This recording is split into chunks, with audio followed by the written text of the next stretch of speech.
नमस्कार, आप देख रहे हैं बहस का नंबर 1 शो ताल ठोक के और मैं हूं आपके साथ अनुराग मुस्कान।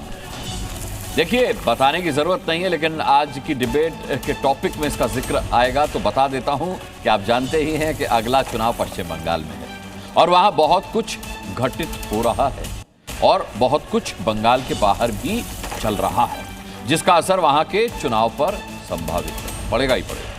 ममता बनर्जी 6 दिसंबर को बड़े कार्यक्रम का आयोजन कर रही हैं, तो वहीं 25 नवंबर को अयोध्या में राम मंदिर पर धर्म ध्वजा की स्थापना होगी। ममता के कार्यक्रम को विधानसभा चुनाव से जोड़कर देखा जा रहा है। जाहिर सी बात है, ममता भी इसी तैयारी में है। ऐसे में बहस जरूरी हो जाती है। क्योंकि टीएमसी का तर्क है कि 6 दिसंबर का कार्यक्रम समुदायों के बीच सद्भाव के लिए है। बीजेपी का आरोप है कि टीएमसी का इरादा एक खास वर्ग के तुष्टीकरण का है। अगले साल की शुरुआत में ही पश्चिम बंगाल में विधानसभा चुनाव है। इसके बाद जो सवाल बनते हैं उन्हें समझना बहुत जरूरी है। क्या पश्चिम बंगाल चुनाव में मुद्दों से ज्यादा ध्रुवीकरण पर फोकस होगा? ममता सद्भावना बढ़ाने के लिए 6 दिसंबर का दिन ही क्यों चुनकर बैठी? बीजेपी भी ममता के जवाब में हिंदू वोट के ध्रुवीकरण की लगातार कोशिश में है। और भी कई तमाम सारे सवाल हैं। ताल ठोक कर उन सवालों को भी आज उठाएंगे और उनके जवाब ढूंढेंगे अपने खास मेहमानों से चर्चा के दौरान। लेकिन मेहमानों का परिचय कराऊं, उनके पास जाऊं, उससे पहले एक छोटी सी रिपोर्ट दिखाता हूं आपको।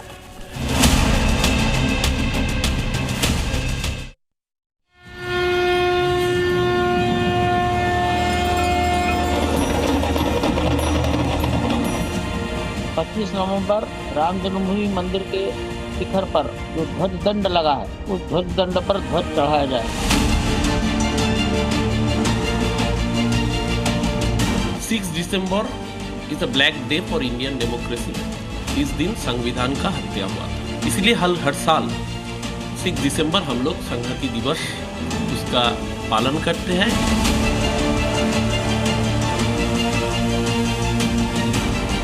तृणमूल का जाने का समय आ गया, कारण एसआईआर होगा और एसआईआर होने का साथ साथ तृणमूल का जाने का बजने चालू हो जाएगा। इसीलिए आखिरी मीटिंग जितना ख्वाहिश है पूरी कर ले।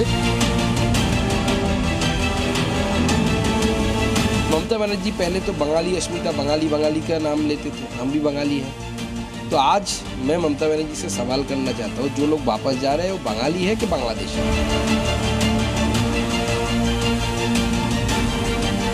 ममता बनर्जी की मानसिकता साफ दर्शाती है कि इस प्रकार से एक विशेष समुदाय को खुश करने में लगी है, और खास करके वो समुदाय जो हमारे देश में कैंसर के तरीके हैं। अब बंगाल से बांग्लादेशी और रोहिंग्या मुसलमानों को निकाला जाएगा। ममता दीदी अब बचा नहीं पाएंगी बंगाल को, बांग्लादेश नहीं हम बनने देंगे।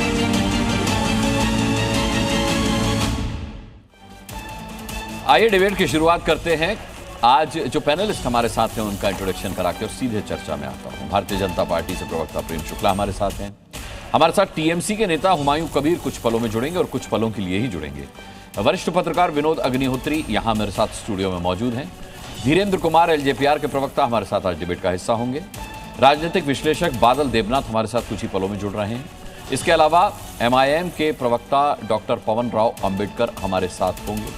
हमारे साथ आज राजनीतिक विश्लेषक संगीत रागी भी आप देख सकते हैं डिबेट में जुड़ चुके हैं। सबसे पहले प्रेम शुक्ला आपसे, भाई एक खास समुदाय को खुश करने के लिए ममता बनर्जी रैली निकाल रही हैं, ये पूर्वाग्रह कैसे हो रहा है? इस बात को क्यों कहा जा रहा है 6 दिसंबर को अगर वो परस्पर सद्भावना के लिए कोई महारैली निकाल रही हैं तो क्या उसे 6 दिसंबर वाली घटना से जोड़ करके देखना ठीक है? क्या यह कहना ठीक है कि एक विशेष समुदाय और धर्म को खुश करने के लिए रैली निकाली जा रही है?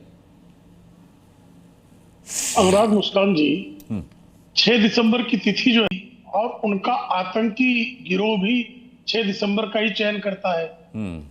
6 दिसंबर का चयन जो है 1993 में डॉक्टर जलीस अंसारी भी करता है।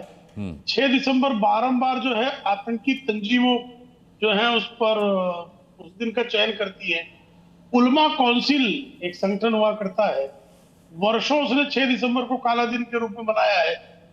और 6 दिसंबर के दिन संविधान की और कौन सी घटना सुश्री ममता बनर्जी के स्मरण में है, तो यही तो जिसको हो सकता है लेकर ना। वो नहीं, सद्भावना प्रेम दिवस शुक्ला जी, मनाने हो की सकता कृपा है कटोरी कि तो इसी कुछ परिपाटी को, जो उदाहरण आपने दिए, उसी परिपाटी को, उसी गलत परंपरा को तोड़ने के लिए दीदी इस तरीके की रैली निकाल रही हो, ये भी तो संभव है। अरे वाह, जो लोग बाबरीवादी स्वयं हो, जो बांग्लादेशियों के संरक्षक हो, हाँ। जो रोहिंग्या को पालने वाले हो, जो मालदा के आतंकवादियों का संरक्षण करते हो, जो बलात्कारियों को बचाने के लिए किसी भी हद तक जाने के लिए तैयार हो, वो जो है 6 दिसंबर को वो राम मंदिर का जो है आरती करेंगी क्या उस दिन?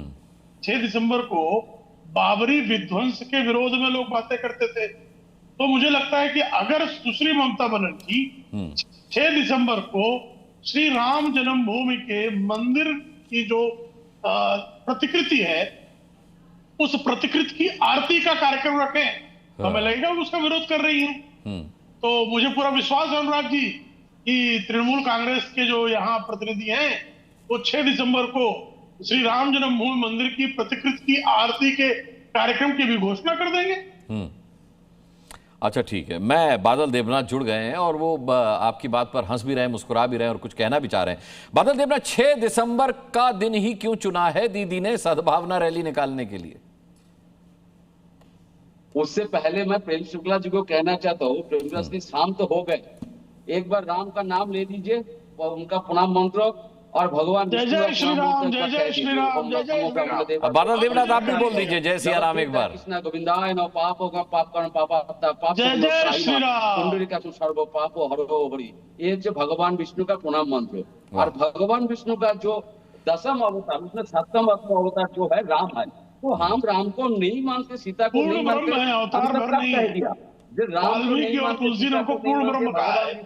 नहीं मानते, अवतार तो अंश हुआ करता है मित्र, को नहीं मानते, कब बोल दिया? भगवान श्री राम पूर्ण ब्रह्म है साक्षात। लेकिन नहीं, सुनिए देवनाथ जी को सुनिए। अरे बादल देवनाथ जी को सुन लीजिए। शुक्ला जी सुन लीजिए, यही कहते हैं, यही बहुमूत भी कहते हैं महाराज। कोई खराब डिबेट नहीं करता हूँ, एक बार सुन लीजिए। हाँ। तो भगवान सिर्फ आपको स्मरण दिला रहा हूँ कि आप हमारे परंपरा। ठीक है, दिला दिया प्रेम शुक्ला जी, स्मरण दिला दिया। आप सुन लीजिए, आप सुन लीजिए। सवाल है 6 दिसंबर क्यों है? 6 दिसंबर इसलिए है, आप लोगों ने जबरदस्ती एक ढांचा को, एक जो मस्जिद था उसको आपने तोड़ दिया था। अरे माननीय कोर्ट के फैसले का कुछ तो सम्मान कीजिए बादल देवनाथ जी। अब टीएमसी वालों में दिक्कत यह है कि नहीं हाई कोर्ट मानते हैं ना सुप्रीम कोर्ट मानते हैं। भाई क्या बात कर रहे हैं आप? ऐसा कुछ नहीं। अब मंदिर वहां कैसे बना है? मंदिर वहां कैसे बना? ये पूरी प्रक्रिया मैं आपको थोड़ी समझाने बैठूंगा।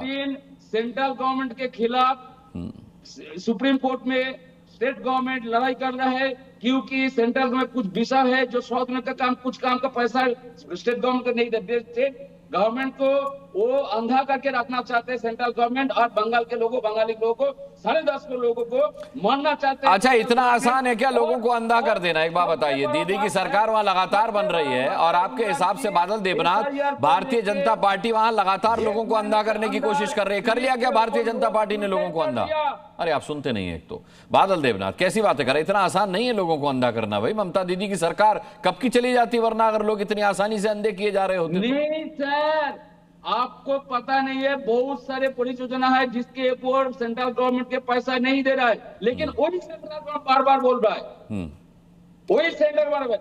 महिला सुरक्षा शिविर में बंगाल आगे है, किसी में बंगाल है, चाय में बंगाल आगे है, सिल्क में बंगाल आगे है, नंबर 1 में है। 28 परियोजना को बंगाल को आगे कर दिया वही सेंट्रल गवर्नमेंट, लेकिन 100 दिनों का काम का पैसा नहीं दिया, टैक्स का पैसा नहीं देता है। 1,86,000 करोड़ रुपया ड्यू है जो नहीं दे रहा सेंट्रल गवर्नमेंट। तो इसलिए बोल रहा हूं मैं, बंगाल को अंधा करके रखो, बंगाल के लोगों को मार दो, लेकिन बंगाल के लोगों को वोट मांगो। और राजा राममोहन राय को बोलो वो ब्रिटिश का दालाल है। मधुपुर से शिक्षा मंत्री बोल दिया राजा राममोहन को, ईश्वर चंद्र विद्यासागर का मूर्ति तोड़ने का काम करता है, ये तो यही करता है यहाँ पर। और विवेकानंद बोलता है वो गीता पाठ करने का क्या छोड़ता है, उन्होंने फुटबॉल खेलने का बात किया था, ये विवेकानंद कुछ नहीं, फिर विवेकानंद के गले में मान लो निदान करते हैं। यही करते हैं भाजपा के लोग। और बंगाली को मानते नहीं है, पूरे बंगाल के लोग और बंगाली लोग पूरे विश्व में जानते हैं भाजपा के लोग बंगाली भाषा, बंगाली संस्कृति, बांग्लादेशी कृष्टि कल्चर को ये लोग मानते नहीं है, असम्मान करते हैं, हम सब जानते हैं। लेकिन फिर भी एक बात से SIR तो लेके उत्तर प्रदेश में 2027 में वोट आए, उनको 2 साल टाइम दिया, लेकिन बंगाल में 26 में चुनाव आए और 2-3 महीने अच्छा बादल देवनाथ, आपको रोक रहा हूं, देखिए आपको रोक रहा हूं, मैं लौटूंगा आपके पास। देखिए बात बंगाल की राजनीति की चल रही है, लेकिन इस वक्त बिहार से एक बहुत बड़ी खबर आ रही है। बादल देवनाथ रुकिए। अब देखिए इस खबर के संकेत भी पड़े हैं। नीतीश के पास नहीं रहा गृह विभाग, ये है खबर। नीतीश के पास गृह विभाग नहीं रहा, सम्राट चौधरी को गृह विभाग मिला है। पहली बार नीतीश के पास गृह विभाग नहीं रहा। बिहार में मंत्रियों के विभाग का आज बंटवारा होना था और जब ये बंटवारा हुआ तो ये खबर सामने आई है कि नीतीश कुमार मुख्यमंत्री के पास गृह विभाग नहीं रहा है, ये अब उप मुख्यमंत्री सम्राट चौधरी के पास चला गया है। मेरे साथ वरिष्ठ पत्रकार विनोद अग्निहोत्री जी हैं। मैं इसके माने आपसे जानूंगा विनोद जी, लेकिन अभी प्रेम शुक्ला जी से उस सवाल का जवाब लेता हूं जो बादल देवनाथ ने उठाए। प्रेम शुक्ला जी, आपने फंड रोके हुए हैं, केंद्र ने पश्चिम बंगाल के फंड रोके हुए हैं, आप चाहते हैं कि पश्चिम बंगाल की सरकार पैरालाइज्ड हो जाए? 2004 से 14 में जब सुश्री ममता बनर्जी तत्कालीन कांग्रेस की संयुक्त प्रोग्रेसिव गठबंधन सरकार की अंग थी और 14 से 24 और 25 इस बीच में केंद्र ने किस तरह का फंड दिया है, सिर्फ तुलना कर लीजिए, 2.5 गुना अधिक फंड दिया है। तो श्री बादल देवनाथ, ये सब तर्कों का कोई आप बता दीजिए कौन विषय के ऊपर। दूसरी बात एक महत्वपूर्ण मुद्दा है। 6 दिसंबर 1992 को बाबरी का विध्वंस हुआ। सुश्री ममता बनर्जी तो लगातार भारतीय जनता पार्टी के साथ अलायंस में थी। अगर 6 दिसंबर 1992 की घटना के लिए भारतीय जनता पार्टी को वो दोषी मानती हैं, तो वो भारतीय जनता पार्टी से गठबंधन में कैसे आई? पहले उसके लिए कान पकड़ के माफी मांगना चाहिए उन्होंने बाबरी विध्वंस जिस पार्टी पर वो आरोप लगाती है, उसी पार्टी के साथ गठबंधन कैसे कर दिया? आपको पता नहीं है, जरा बताइए ना गठबंधन कैसे कर लिया? लोग वहाँ पर जितना था उससे ज्यादा गठबंधन कैसे कर लिया था ममता जी ने? ठीक है, बांग्लादेशियों के विरुद्ध कैसे बोल रही थी? बंगाल के दो अब ये मेरे बीच में बोल रहे हैं अनुराग जी। ठीक है, जरा इनको रोकिए। ठीक है बादल देवनाथ, रुकिए। बादल देवनाथ, समय कम है, सभी को मौका देना। समय नष्ट कर रहे हैं, जानकारी नहीं। मुझे कृपा करके बताइए ना। नहीं बताएंगे प्रेम शुक्ला, वो नहीं बताएंगे। चलिए मैं लौटता हूँ। डॉक्टर पवन राव अंबेडकर हमारे साथ हैं। ठीक है, मैं आता हूँ। मैं समझ गया बादल देवनाथ जी, मैं आता हूँ। पवन राव अंबेडकर हमारे साथ हैं। पवन राव अंबेडकर जी, यहाँ 3 चीजें हैं। पहली चीज है 6 दिसंबर बाबरी विध्वंस की बरसी का दिन, दूसरी चीज है ममता बनर्जी की सद्भावना रैली, और तीसरा है SIR जो पश्चिम बंगाल में होना है आगामी विधानसभा चुनाव से पहले। इन तीनों खबर को अगर जोड़ करके देखा जाए तो जो समझ में आ रहा है, क्या इशारा वही है? बहुत बहुत धन्यवाद मुस्कान साहब। देखिए ये बातें जो चल रही हैं उसको लेकर के हम परिदृश्य साफ कर दें कि पश्चिम बंगाल को लेकर के खासतौर से 1947 के बाद से जो भी सरकारें बनी, उन्होंने वहां की जो जनता है, वहां के लोग हैं, उनको जो है वो हक और अधिकार नहीं दिए जो इस देश के संवैधानिक जो अधिकार होने चाहिए, जो संविधान कहता है। ना बेहतर शिक्षा हो पाई, ना वहां पर बेरोजगारी दूर हो पाई। तो ये सारी चीजें अब नए परिदृश्य में आ रही हैं। कोई भी सरकार रही हो, आप SIR का मामला लेकर के आ रहे हैं, ये सिर्फ और सिर्फ छलावा है। कारण इसका यह है कि इस देश में सरकारें गंभीर ही नहीं रही हैं। मैं इसको एक एक करके बिंदुवार बताना चाहूंगा।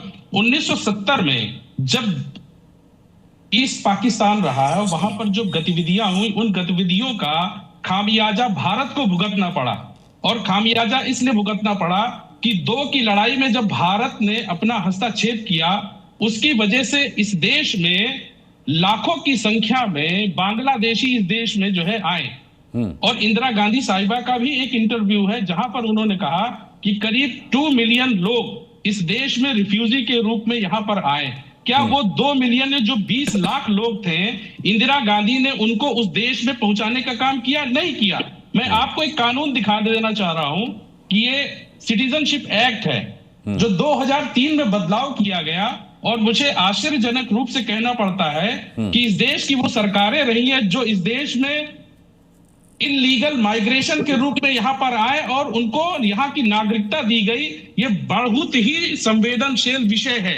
यही कारण रहा है कि 1971 से लेकर के आज 2025 तक इस समस्या का समाधान न कांग्रेस कर पाई, न वहां पर 34 साल जो है कम्युनिस्ट पार्टी की सरकार रही वो कर पाई, और आज टीएमसी ममता बनर्जी के नेतृत्व में बंगाल की जनता को मूर्ख बनाने का काम कर रही है। एसआईआर एक संवैधानिक प्रक्रिया है, हम इसका स्वागत करते हैं, इसमें हमारी तरफ से कोई भी प्रश्न चिन्ह नहीं है।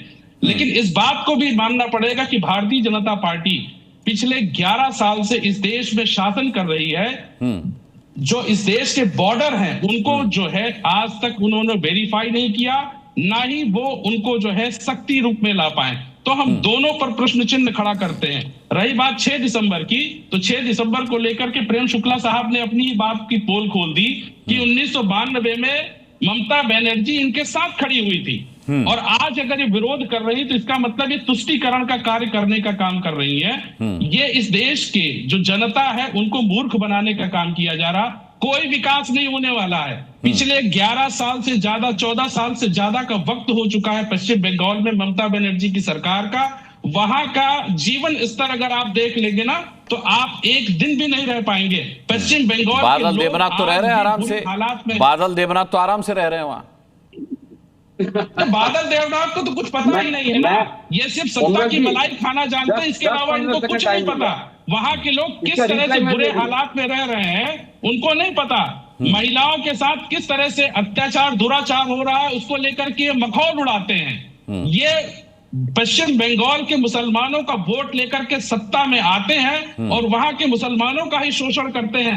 आप वहां की अच्छा पवन राव अम्बेडकर जी, अभी जो बिहार के चुनाव नतीजों में आपकी पार्टी ने शानदार प्रदर्शन किया है, कांग्रेस से कहीं बेहतर प्रदर्शन एमआईएम का रहा है, तो पश्चिम बंगाल के चुनाव में क्या प्लान बना रहे हैं? अब किस तरीके से एंट्री मारेंगे असदुद्दीन ओवैसी, क्योंकि वहां 100 सीटें ऐसी हैं जहां पर मुस्लिम वोटर्स का अच्छा खासा प्रभाव है।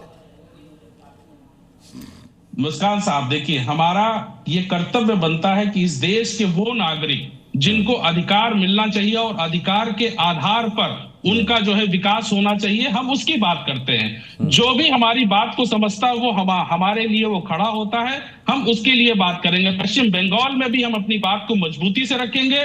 और ममता जी जो एक छत्र राज लेकर के मुसलमानों का वोट चाहती है ना, हम नहीं चाहते हैं। हम इलीगल जो माइग्रेशन हुए उनके सख्त खिलाफ है। हमें चाहते हैं कि भाजपा जो सरकार है, केंद्र सरकार है, वो सख्त कानून बनाए और इलीगल माइग्रेशन जो अभी भी चल रहे हैं उनको रोकने का कार्य करे। भारतीय जनता पार्टी ही रास्ता बनाती है और दिखाती है, और उसी रास्ते पर ममता बनर्जी चलने का काम कर रही है। हम दोनों को कंडेम करते हैं। उनकी कार्यशैली इस देश के नागरिकों के साथ नहीं है। इस देश आप बताइए, देखिए ये प्लान भी टीएमसी को बीजेपी का ये भी पार्टी बता रहे भाई, ये बादल देवनाथ, ये एक नया समीकरण निकल करके आया कि भारतीय जनता पार्टी रास्ता दिखाती है और ममता बनर्जी उस रास्ते पर चलती है। अनुराग जी, पहले जो प्रवक्ता बात किया है वो तो भाजपा के बी टीम है, पहला बात है। ये तो पूरे देश में सवाल उठ गया, भाजपा के बी टीम कौन है? ये बादल साहब, दूसरा बात है, हो गया बीच में मत बोलिए सर, हो चुका है सर, प्लीज सर। नहीं, गलत बात है। ये बीच में का क्या मतलब होता है? आप अपना तर्क दीजिए ना। I am request you sir, please request you, please don't disturb me sir. Anurag ji, 84 परियोजना को बंगाल के 10.5 करोड़ लोगों को पैसा मिल रहा है, सुविधा मिल रहा है। पहला बात है, जो ममता दीदी जो लक्ष्मी भंडार जो बनाया था, सारे 2 करोड़ लोगों महिला जो है बंगाल में, उनका वो हिंदू है, मुस्लिम है, क्रिश्चियन है, बौद्ध है, जो है, सबको सुविधा मिल रहा है। और कृषक बंधु का पैसा मिल रहा है, स्टूडेंट के टिकट मिल रहा है, सारे 84 परियोजना 2 करोड़ सारे सुविधा। और जो महिला जन्म उसका पैसा मिलता है, जो सांसद में जाए मतलब उसका भी पैसा मिलता है, सारी सुविधा। क्या नहीं मिलता है बंगाल के ममता बनर्जी, क्या नहीं किया है? अरे केंद्र से जो फंड नहीं आता तो पैसा कहाँ से मिलता है फिर? अभी आप कह रहे थे कि केंद्र ने फंड रोके हुए हैं आपके। लाखों लोग चलते हैं, और ऐसे ममता दीदी के बारे में झूठा बयान एक नेशनल चैनल पर मत दीजिए। आपको पहले जानकारी लेना चाहिए। ममता दीदी वो जो पहले 7 बार का 8 बार का सांसद है, 3 बार का सेंट्रल मिनिस्टर, 3 बार का सीएम है, वो क्या काम कर रहा है पूरे बंगाल के? क्यों सेंट्रल गवर्नमेंट 28 परियोजना पर सबसे ज्यादा सर्टिफिकेट दे दिया, बंगाल नंबर 1 में है? तो आपको जो महिला के बारे में आपने बताया, वही महिला सुरक्षा के बारे में, महिला सुरक्षा, शिशु सुरक्षा के बारे में बंगाल को नंबर 1 सर्टिफिकेट यही central government, parliament, central government ने दिया है। तो आपको जानकारी नहीं है, लेकिन आपको यहाँ पर उतरने से पहले आपको जानना चाहिए, ये बिहार नहीं है, ये बंगाल, बंगाली कल्चर, बंगाली संस्कृति है, जहाँ पर अरे कल को बंगाल बिहार बन गया तो क्या कीजिएगा? अब एसआईआर होने वाला है वहां पर। संगीत रागी का रुख करता हूँ, ठीक है, आता हूँ बादल देवनाथ जी, आता हूँ। ठीक है संगीत रागी जी, अब सबसे बड़ा सवाल यह है कि 6 दिसंबर का दिन ही क्यों चुना गया? साफ तौर पर ममता बनर्जी इस 6 दिसंबर के मुद्दे को उठाना चाहती हैं, इसका लाभ लेना चाहती है, इसमें कोई दो राय नहीं है। लेकिन एक बहुत बड़ा सवाल कि भाई बाबरी विध्वंस के समय ममता बनर्जी भारतीय जनता पार्टी के साथ थी, एनडीए का एक अंग थी। सवाल ये उठता है कि ममता बनर्जी किसको मैसेज देना चाहती है, केंद्र को या फिर तुष्टीकरण की राजनीति करने के लिए खास वोट बैंक को? देखिए, जब विवादित ढांचा ध्वस्त हुआ था तो उस समय ममता जी भारतीय जनता पार्टी के साथ नहीं थी, कांग्रेस में थी। ये हमें ध्यान रखना चाहिए। हाँ, लेकिन उसके बाद भाजपा के समर्थक है, भाजपा के पॉलिटिकल एनालिस्ट है, उन्होंने खुद विवादित ढांचा बोल रहा है। अच्छा ठीक है, इनके पास हिम्मत नहीं है, क्या कहना चाहिए उस समय। अच्छा ठीक है, अब संगीत रागी जी को कंप्लीट करने दीजिए। अच्छा ठीक है भाई, बाबरी विध्वंस के बाद तो साथ थी। अरे सुनिए ना, बाबरी विध्वंस के बाद तो साथ थी, ठीक है। हाँ, बाबरी विध्वंस के बाद साथ थी। दूसरी बात देखिए, पश्चिम बंगाल में मुसलमानों की जनसंख्या 30% के आसपास है और आप जानेंगे कि 126 ऐसी कॉन्स्टिट्यूएंसी है जहां मुस्लिम पॉपुलेशन बहुत डोमिनेटिंग रोल प्ले करता है, डिसाइसिव रोल प्ले करता है जीत और हार में। 30% मुसलमानों का वोट का मतलब, मुसलमानों का वोट यदि देखेंगे, वोटिंग पैटर्न देखेंगे तो वे उसी पार्टी को वोट करते हैं जो भारतीय जनता पार्टी को हरा सके। जहां वैसे उनको लगते हैं कि हरा देगा भारतीय जनता पार्टी को, वहां वैसे को देंगे।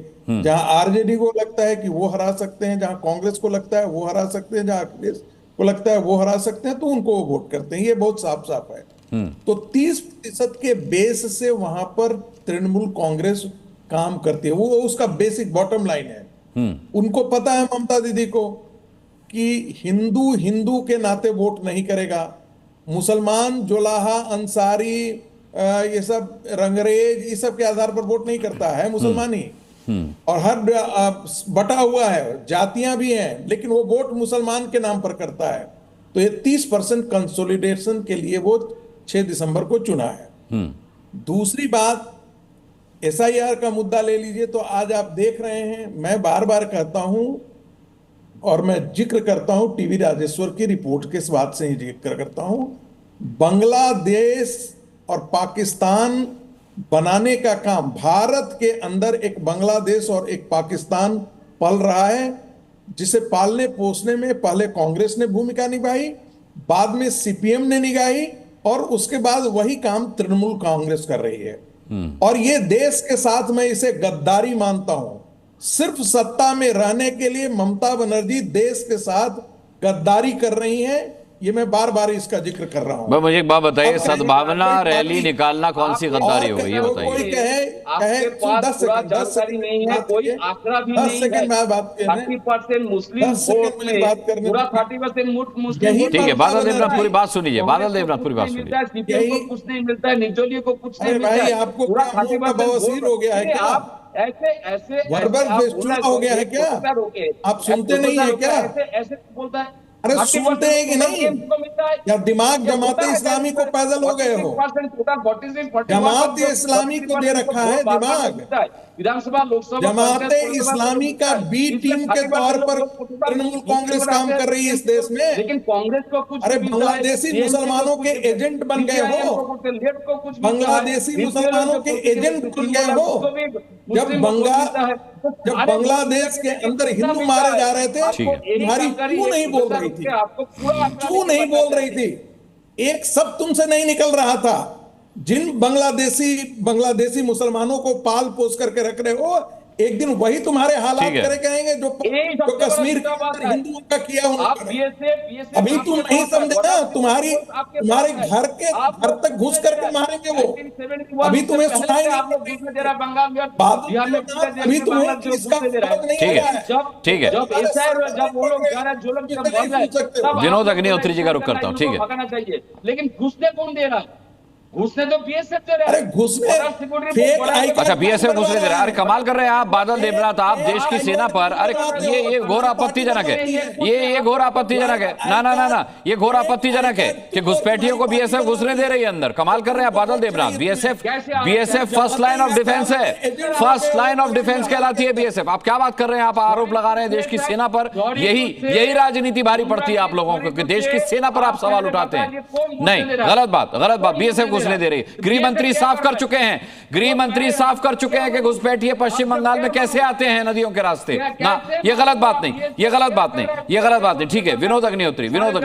अच्छा रुक जाइए, आप सबसे ज्यादा बोले हैं बादल देवनाथ, आप अब तक सबसे ज्यादा इस डिबेट में बोले। अब जरा शांत हो जाइए। विनोद अग्निहोत्री, सबसे बड़ा सवाल यह है कि एसआईआर का विरोध, अरे बोलने दीजिए भाई, एसआईआर का विरोध ममता बनर्जी पहले ही कर चुकी हैं कि भाई मैं पश्चिम बंगाल में एसआईआर नहीं होने दूंगी। अब वो सद्भावना रैली निकाल रही हैं। क्या माना जाए कि एसआईआर के खिलाफ लामबंद होने के लिए बिगुल फूंकने का यही दिन चुना है ममता बनर्जी ने और इसका ऐलान जंग हो चुका है? पहले तो मैं यहाँ भारतीय जनता पार्टी के प्रवक्ता प्रेम शुक्ला जी हैं, मेरे छोटे भाई हैं, उनसे एक जानकारी चाहूंगा कि बीजेपी की बी टीमें कितनी हैं। मतलब वो कह रहे हैं टीएमसी भी टीम है, वो कह रहे हैं एआईएमआईएम भी टीम है, कोई बिहार में प्रशांत किशोर को भी टीम बता देता था, कोई किसी को। तो भैया प्रेम जी ये स्पष्ट कर दीजिए बीजेपी ने कितनी बी टीम बना रखी है। एक तो ये बता दीजिए।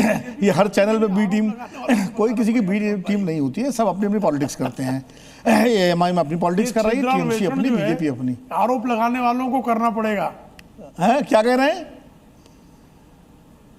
ये छिद्रान्वेषण करने का सामर्थ्य जो भाजपा की बी टीम परिभाषित करने वाले दल है उनको ही करना पड़ेगा। चलिए ठीक है, भाजपा ने तो किसी को बी टीम बनाया नहीं है। हालांकि मैं तो किसी की बी टीम नहीं मानता हूँ, मेरा अपना मानना ये है हर पार्टी अपनी पॉलिटिक्स करती है, अपने इश्यूज होते हैं, अपना मुद्दा होता है, इसलिए मैं किसी को बी टीम नहीं मानता। लेकिन ये भी सही है, तथ्य है। बादल जी शांत हो जाए, जरा शांत हो जाए। अब बादल जी आप बरस चुके, अब थोड़ा हमें भी बोलने दीजिए। देखिए मेरा मान ये सही है कि 1992 में 6 दिसंबर को जब बाबरी मस्जिद टूटी थी तब ममता जी कांग्रेस में थी और उस वक्त वो बीजेपी के साथ नहीं थी। लेकिन हाँ, जब अटल बिहारी वाजपेयी की सरकार थी तो एनडीए का हिस्सा थी, वो रेल मंत्री नहीं थी वो अटल जी की सरकार में। बाद में समर्थन भी वापस लिया था तहलका वाले मामले पर उन्होंने, तो वो उनका काफ़ी पॉलिटिक्स उनकी एग्रेसिव रही है। तो और ये 6 दिसंबर के बाद की घटना है जी। तो इसलिए 6 दिसंबर को लेकर के अब वो कहना, क्योंकि जिस पार्टी पर आप आरोप लगाते हैं उसी सरकार के आप शामिल हैं, तो वो उसका कोई मतलब नहीं रह जाता, नंबर 1। लेकिन हर पार्टी अपने को रीइन्वेंट करती है। मायावती के साथ 3 बार भारतीय जनता पार्टी ने किया, पीडीपी में किया, शिवसेना के साथ किया, उनके साथ तोड़ा, अकाली के साथ। हर पार्टी अपना गठबंधन करती बनाती है, राजनीति के कंपल्शंस हैं। इसमें किसी एक को आप ये नहीं कह सकते वो तब था आप क्या कर रहे हो। अब तो भारतीय राजनीति में बड़ी आम बात हो गई है। 6 दिसंबर निश्चित रूप से अयोध्या की जो घटना हुई थी उसके कारण उसका लोग ज्यादा जानते हैं। लेकिन 6 दिसंबर के दिन बाबा साहब भीमराव अम्बेडकर का परिनिर्वाण दिवस भी है, इसको लोग क्यों भूल जाते हैं? मैं तो अम्बेडकर जी सोच रहा था ये अम्बेडकर लगाए हुए अपने नाम के आगे, ये शायद इसका जिक्र करेंगे, इन्होंने भी नहीं किया, ये भी उलझ गए। वो शायद बाबरी विध्वंस से ज्यादा बड़ी उसका महत्व है उस दृष्टि से, कि बाबा साहब भीमराव अम्बेडकर की जो हैसियत है भारत में। ममता बनर्जी ने थोड़े कहा नहीं, ममता बनर्जी नहीं, मैं तो अपनी बात कर रहा हूँ। किस ओकेजन पर ये कर रहे हैं उन्होंने तो दिन तारीख ममता जी तो जाहिर है वो उसके पीछे उनकी सोच वो राजनीतिक होगी। वो जो वहाँ पर जो मुस्लिम वोट बैंक है जो जनाधार उसको एड्रेस करने का होगा, सद्भावना रैली बना करके, और इसी बहाने एसआईआर को लेकर के लोगों को गोलबंद करने की कोशिश है उनकी। तो एसआईआर का मुद्दा तो देखिए ममता बनर्जी विरोध कर रही हैं, स्टालिन कर रहे हैं, तमाम सारे जो गैर भाजपा सरकारें हैं, दल कर रहे हैं विरोध, तो वो तो उनका इशू है। एसआईआर अभी जैसा कहा निश्चित रूप से एक वैधानिक प्रक्रिया है, सुप्रीम कोर्ट ने अभी तक उस पर रोक नहीं लगाई है और एसआईआर होना चाहिए, उसमें कोई दिक्कत नहीं। सवाल उसकी प्रक्रिया को लेकर के है। अच्छा, मेरा एक प्रश्न है, हालांकि यहाँ कोई चुनाव आयोग का प्रवक्ता नहीं है, कि एसआईआर जैसी बड़ी एक्सरसाइज जो एक तरह से बहुत बड़ी एक्सरसाइज है एसआईआर और बड़ी जरूरी एक्सरसाइज है, उससे पहले क्या चुनाव आयोग को सभी राजनीतिक दलों के साथ एक बैठक करके उनको विश्वास में नहीं लेना चाहिए था? ऑल पार्टी मीटिंग बुला करके, देखिए लोकतंत्र के स्टेक होल्डर्स कौन है? पॉलिटिकल पार्टीज हैं, सारी पार्टीज हैं। ना आपने रूलिंग पार्टी को बुलाया, ना आपने अपोजिशन को बुलाया, ना आपने क्षेत्रीय दलों को बुलाया, आपने घोषणा कर दी, प्रोग्राम दे दिया। अरे एक बार उनसे बात करते तो ज्यादा बेहतर तरीके से प्रोग्राम बनाते। फिर राजनीतिक दल अपने एतराज, अपनी आपत्तियां, अपनी समस्याएं बताते कि हमारे राज्य में भाई ये मौसम है, धान की कटाई का है, उत्तर प्रदेश में गन्ने की कटाई का है, ये सारे जो होते तो उसके बाद कोई बीच का रास्ता निकलता। लेकिन चुनाव आयोग ने भी अपने आप घोषणा कर दी कि एसआईआर करेंगे। ऐसा नहीं होता है लोकतंत्र में। अच्छा। और राजनीतिक दलों को विश्वास में लेकर के ही कोई बड़ी कार्रवाई करनी चाहिए, मेरा ये कहना है, मेरा मानना। बाकी तो जो हो रहा है बाकी, इसलिए संगीत रागी इस पर कुछ कहना चाह रहे हैं, मैं उनका रिएक्शन ले लेता हूं, फिर धीरेन्द्र जी का रुख करता हूं। अनुराग, जो पार्टियां बांग्लादेशियों को यहाँ पर बसाने के लिए खड़ी हैं, जो रोहिंग्याओं के बसाने के लिए लड़ाई लड़ती हैं, IMDT एक्ट पर सुप्रीम कोर्ट का जजमेंट जरा पढ़ करके देखिएगा क्या कहती हैं।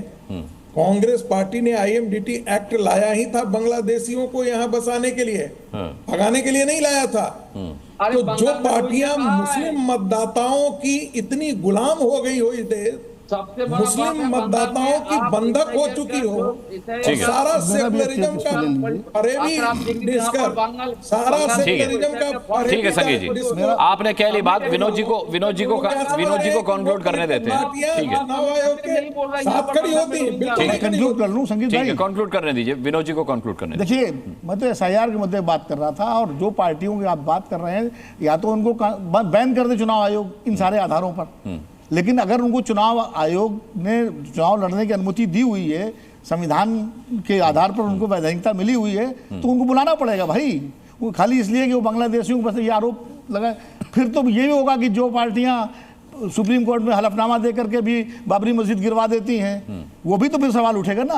फिर ये भी सवाल उठेगा कि जिनके कार्यकर्ता जो है सड़क पर लिंचिंग करते हैं, बाद में उन्हीं की माला पहनाई जाती है। तो ये सब चीजें, ये पॉलिटिकल पार्टियां अपना बयानबाजी करते रहे एक दूसरे से, लेकिन चुनाव आयोग को ये प्रक्रिया शुरू करने से पहले देश के सभी मान्यता प्राप्त जो प्रमुख दल है उनको विश्वास में लेना चाहिए। इसी पर रिएक्शन लेता हूं धीरेन्द्र कुमार जी से। धीरेन्द्र कुमार जी, SIR का विरोध बिहार में इसी मुद्दे को लेकर के हुआ था जिसका जिक्र विनोद अग्निहोत्री कर रहे हैं कि भाई लोग बाहर होते हैं। बिहार में तो ये भी कहा गया कि भाई लोग जो हैं वो बाहर होते हैं, इसके अलावा बाढ़ भी आती है वहां पर, तो कई लोग पलायन कर जाते हैं, बाहर चले जाते हैं, और ऐसे मौके पर SIR की प्रक्रिया वहां हो रही, इस पर सवाल उठाया गया था। और यही सवाल अब विनोद अग्निहोत्री जी उठा रहे हैं कि भाई SIR आप कीजिए, लेकिन तमाम दलों को भरोसे में लेकर आप क्यों नहीं कर रहे, उनके साथ एक बैठक चुनाव आयोग की क्यों नहीं होती? अनुराग जी, विनोद जी की मैं काफी इज्जत करता हूं, नमस्कार करता हूं जी। देखिए, SIR की मांग जिस विपक्ष के नेता ने किया है उसी का तो पूरा पालन कर रहा है चुनाव आयोग। राहुल गांधी जी ने मांग किया था महाराष्ट्र चुनाव के बाद में कि इसको तो करना चाहिए, उसका बिहार चुनाव से पहले किया। 2009 6 दिसंबर की घटना, ये कह रहे हैं कि आप सद्भावना दिवस मनाने जा रहे हैं ममता जी, लेकिन 2009 को 3 दिसंबर को लोकसभा में उन्होंने क्या कहा था?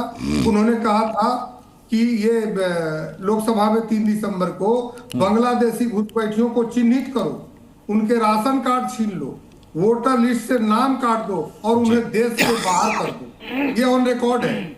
और ये लोग बांग्लादेशी हमारे देश में आकर नौकरियां ले रहे हैं, हमारे संसाधन का उपयोग कर रहे हैं, अपराध कर रहे हैं, इन्हें किसी भी कीमत पर बर्दाश्त नहीं किया जाएगा, ये लोकसभा में कहा था। और वही ममता दीदी आज उनकी जब चुनाव होने वाली है तो उससे पहले अगर चुनाव आयोग उन्हीं का कहा हुआ बात मानना, इसका हुमायूं कबीर हमारे साथ जुड़े हैं, TMC के नेता हुमायूं कबीर हमारे साथ जुड़े हैं। मैं हालांकि उनके पास वक्त 10 मिनट का था, लेकिन अब उससे भी कम वक्त दे पाऊंगा क्योंकि बिहार की खबर पर भी जाना है। हुमायूं कबीर, आप विवादित बयानों के लिए जाने जाते हैं, अब आप पश्चिम बंगाल में बाबरी मस्जिद बनाने का ऐलान कर चुके हैं। ये किस तरीके की राजनीति TMC वहां कर रही है? 6 दिसंबर को सद्भावना रैली के नाम पर, इसका मतलब राजनीति होगी TMC की तरफ से?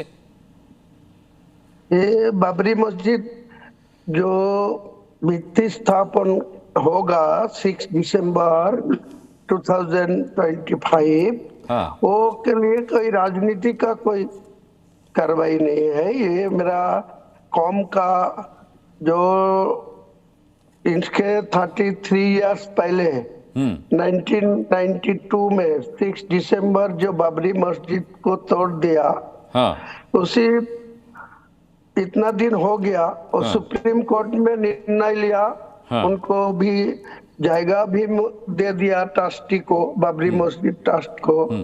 तो वो जायगा में अभी तक कोई बाबरी मस्जिद नहीं बना पाया।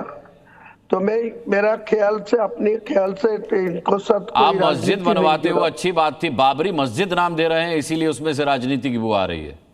तो नाम देने का क्या दिक्कत है? वो बाबर में बना या बाबरी मस्जिद में, या मस्जिद तो सारा देश में बहुत है। मेरा बंगाल में मेरा घर घर मुसलमान आबादी जहाँ है, वहाँ तो ज्यादा मस्जिद है।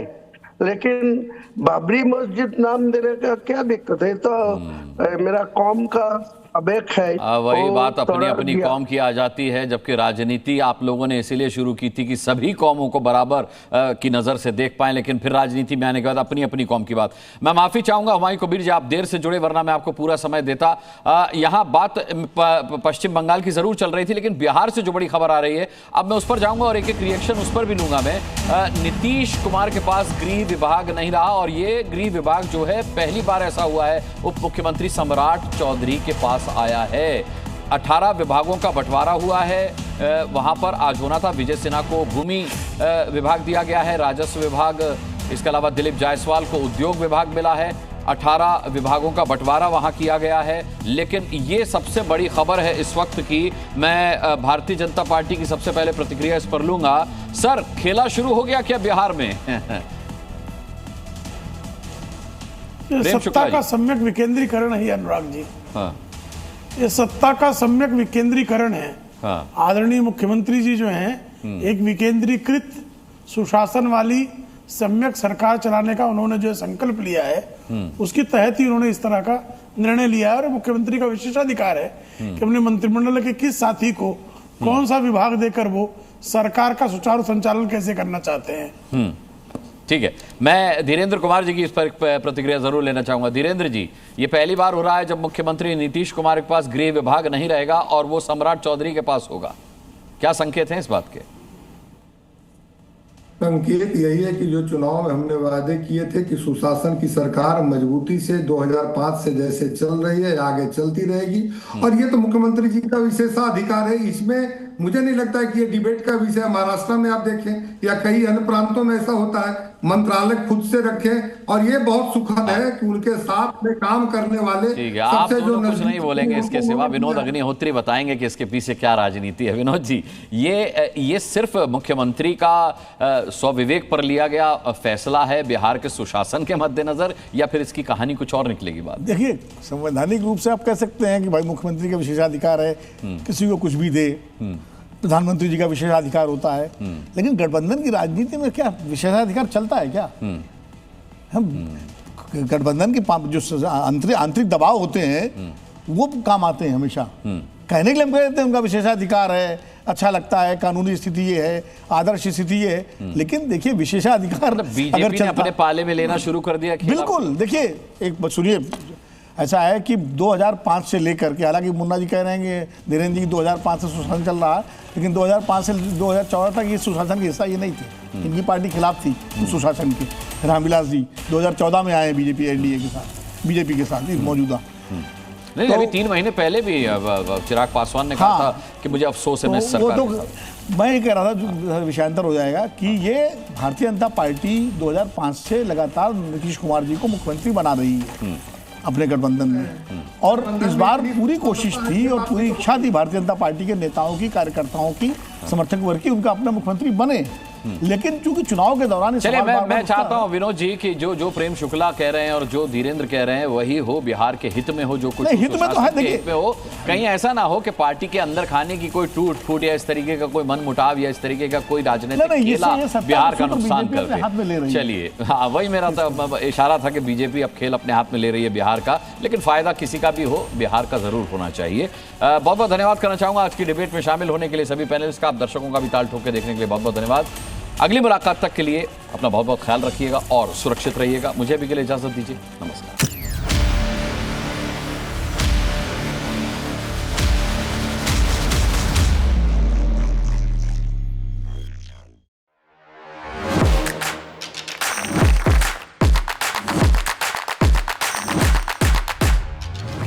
Please welcome Dr. Subhash Chandra.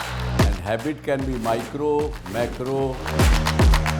66 times if you repeat the same thing, it becomes your habit.